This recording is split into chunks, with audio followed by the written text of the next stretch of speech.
tenho nada a perder. Ah, é assim que se fala. Começaremos amanhã. Eles verão. Não verão, Walt? Acho que sim. Bem, para começar, Walt, você vai esquecer essas ideias medievais que tem na cabeça. Há muita coisa nova a aprender, como as descobertas fabulosas do homem nos séculos à frente. Isso lhe trará grandes vantagens, Walt. Ah, vantagem em quê? Se o rapaz sair dizendo que o mundo é redondo, vão pensar que é um lunático. O mundo é redondo? Sim, é redondo. E ele também tem rotação. Então será redondo mais tarde? Não, já é redondo. E o homem descobrirá isso nos séculos que vêm. E também descobrirá que o mundo é apenas um pequenininho ponto no universo. Bem, para começar, Walt, você vai esquecer essas ideias medievais que tem na cabeça. Muitos dizem que a Idade Média foi a Idade das Trevas, uma época onde reinavam a ignorância e a superstição. Alguns acusam a Igreja Católica de afirmar, naquela época, que a Terra era plana. Quem nunca escutou nas aulas de história do ginásio que os povos daquele período pensavam que os barcos cairiam no abismo? Obviamente que tudo isso foi um trabalho de Estado orquestrado contra a reputação da Igreja e talvez seja essa uma das razões para que alguns católicos rejeitem hoje, no primeiro quartel deste século XXI, quando muitas pessoas falam de terra plana. Eles vão dizer, a Igreja nunca ensinou que a Terra é plana. Olhem para as imagens dos santos segurando um globo na mão. Veja Carlos Magno com o globo terrestre, símbolo de poder e conquista do mundo. Hoje, vamos tentar expor com mais clareza o aspecto histórico sobre essa questão, mostrando que os católicos que combatem a Terra plana estão sobremaneira equivocados quando interpretam o globo medieval e dos patriarcas cristãos como se fossem o mesmo globo dos gregos pagãos ou o próprio globo da ciência moderna e das agências espaciais.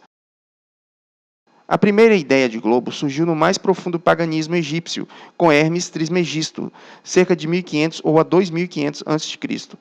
O conhecimento de Hermes, ou o hermetismo, é uma espécie de gnose e ocultismo com referências habituais à maçonaria. Do Egito, o globo foi levado à Grécia por Pitágoras, no século V a.C. Pitágoras também era um ocultista e exigia segredo dos seus discípulos, até mesmo sobre o seu famoso teorema: o quadrado da hipotenusa é igual à soma dos quadrados dos catetos. Pitágoras, lendário, mas grande filósofo e matemático, ele exigia até juramento dos discípulos para não contarem aquilo que ele ensinava.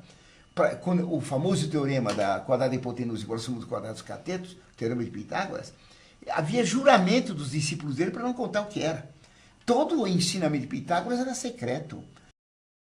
Ainda na Grécia, a visão do mundo como uma esfera não era algo dominante. Muito se diz hoje sobre o experimento de Eratóstenes, para afirmar que a Terra esférica era conhecida pela humanidade muito antes de Cristo.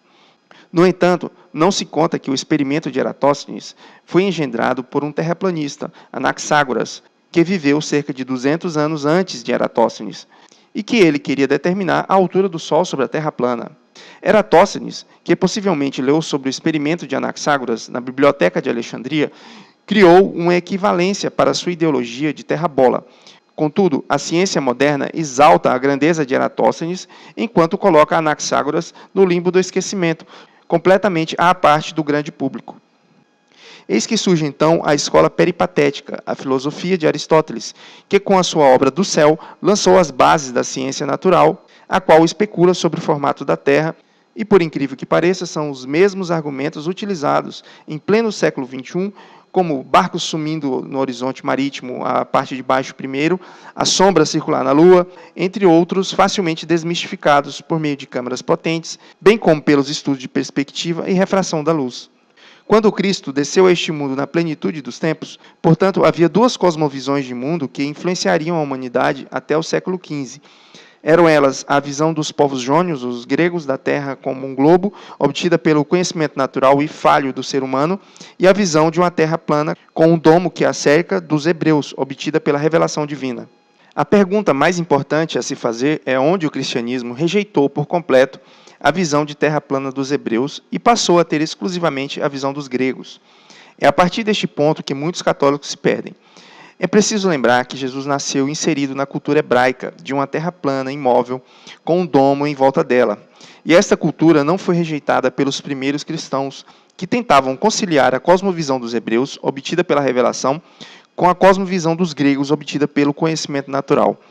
Portanto, tanto Santo Agostinho como Isidoro de Sevilha, que viveram no século IV e VI e que são doutores da Igreja, nunca rejeitaram a cosmovisão de uma terra plana. Santo Agostinho repudiava o antípodas, isto é, a existência de uma pessoa de ponta cabeça do outro lado do mundo. Santo Agostinho defendia a visão de um ecúmeno plano, habitável, como um polo norte gigante inserido em um globo de água. Ou seja, a cosmovisão deste grande patriarca da fé era a junção da revelação com o conhecimento natural. Portanto, a ideia de uma terra plana nunca foi coisa de gente obscura, como dizem alguns. E a única teoria que surgiu no começo da Idade Média a respeito disso foi de um obscuro monge grego chamado Cosmas, que no século VI ninguém deu bola para ele. Ele ficou esquecido e só foi relembrado no começo do século XVIII.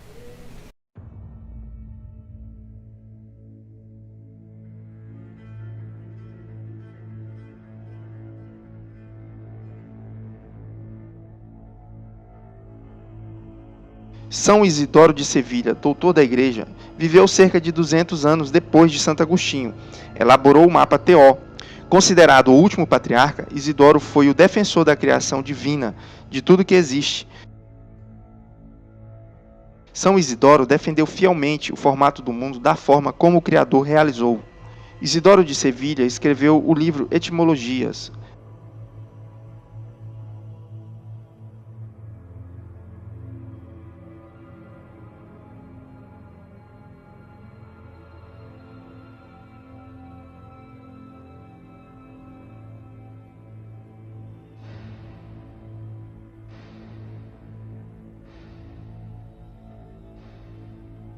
O oceano a rodeia por todos os lados, limitando seus confins em um círculo.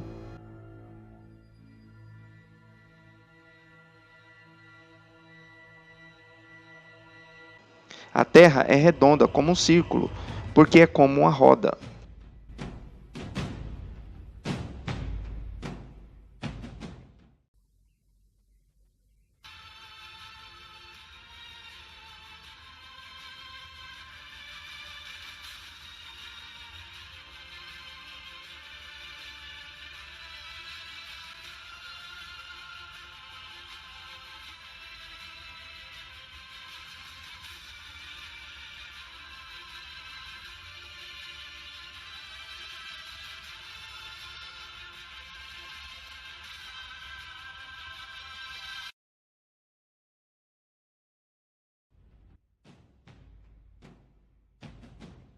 Isidoro confirma a obra do Criador, como é.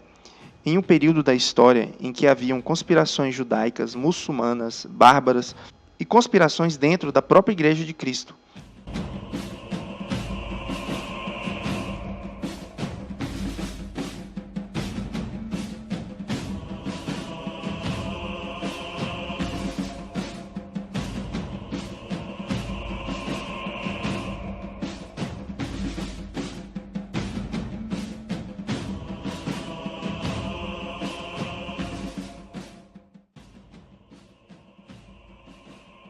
Com base no contexto da situação em que viviam, estavam se defendendo das heresias diversas e gnósticas de uma forma geográfica do mundo da qual os verdadeiros filhos de Deus sabiam e defendiam.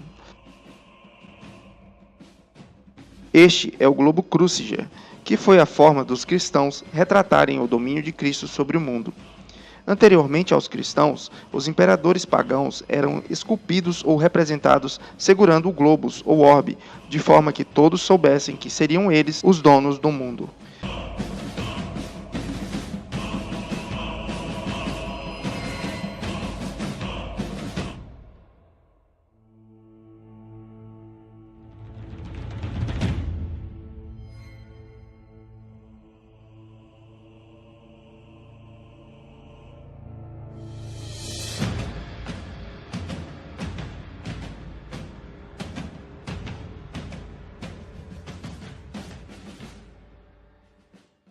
Alguns católicos que sofreram o processo de gnose aplicado no meio acadêmico, escolas, universidades e publicitário, propaganda, desenhos, filmes, acabam induzidos a crer conforme a doutrinação que lhes foram impostas, defendendo de forma errada o formato da Terra. Com isso, assim também são induzidos a ignorarem todo o Antigo Testamento, o que os olhos veem e os ensinamentos de santos doutores da Igreja.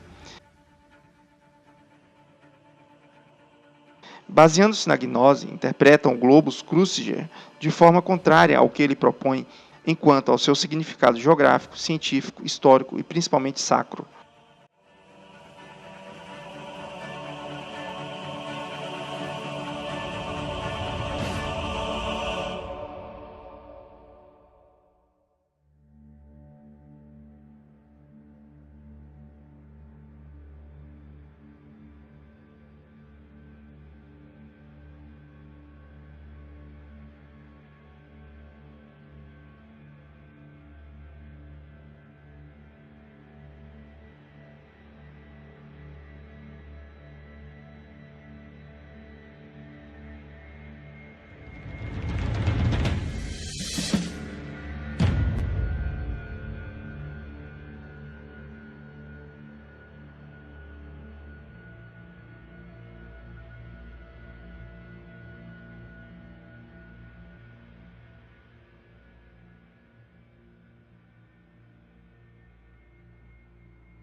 No globus Cruciger de São Isidoro, o globo é um domo, uma abóboda, uma esfera transparente, como um espelho de metal fundido, a ponto de não ser abalado senão por aquele mesmo que o criou. Cientes de uma abóboda celestial transparente, não transpassante, e cientes do mapa Teó, os cristãos coroaram a esfera com a forma de mapa mundi, o mapa Teó.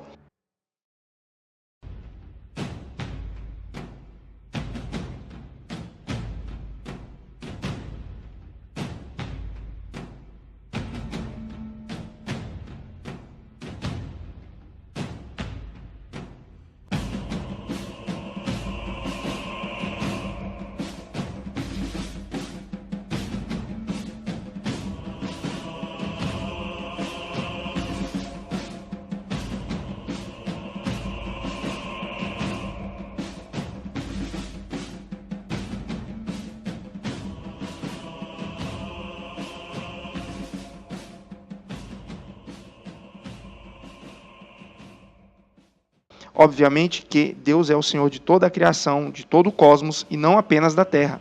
O globus Cruciger representa o senhorio do Criador sobre todo o universo, um resgate à cosmovisão dos hebreus e a mesma visão que constatamos hoje, isto é, uma Terra plana, protegida por um firmamento, sendo que hoje sabemos que é o eletromagnetismo, a força que rege todo este universo finito.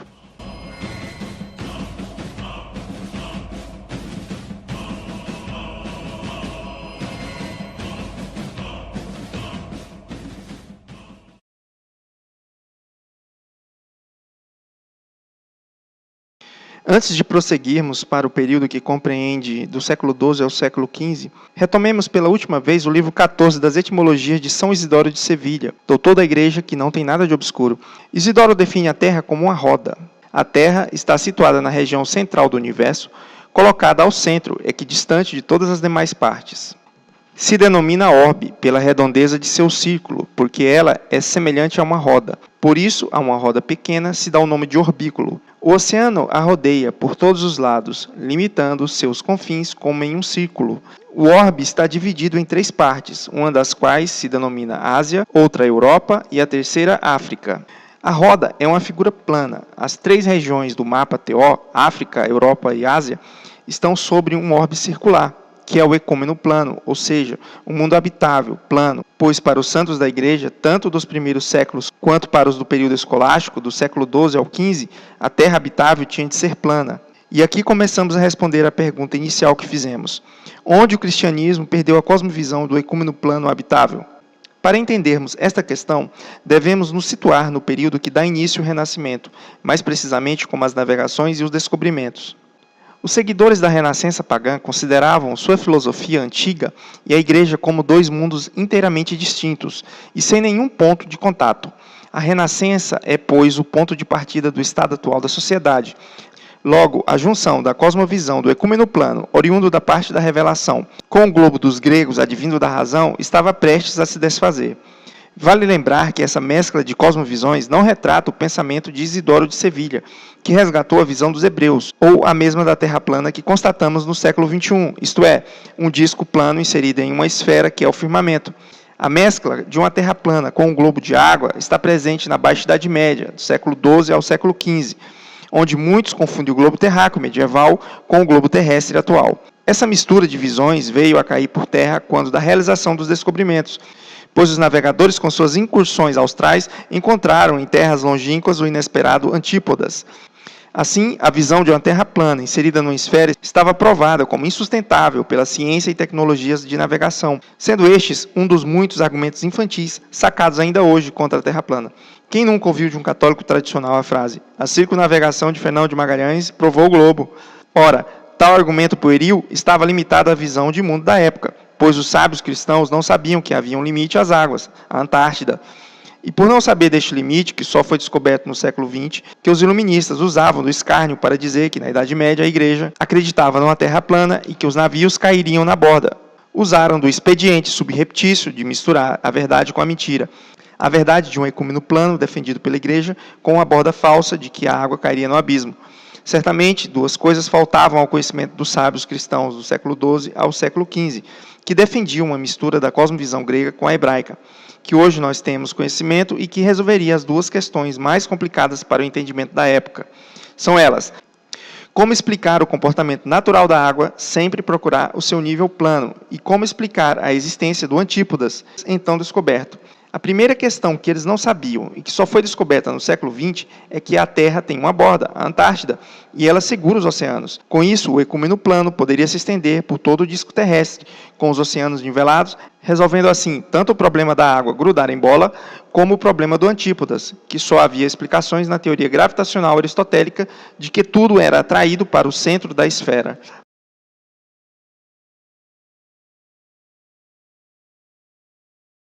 A revolução social, cultural e científica iniciada no Renascimento teve como fundamentos a destruição do edifício construído pelo cristianismo e reconstruir sobre suas ruínas uma nova ordem com base no paganismo, no naturalismo e no materialismo.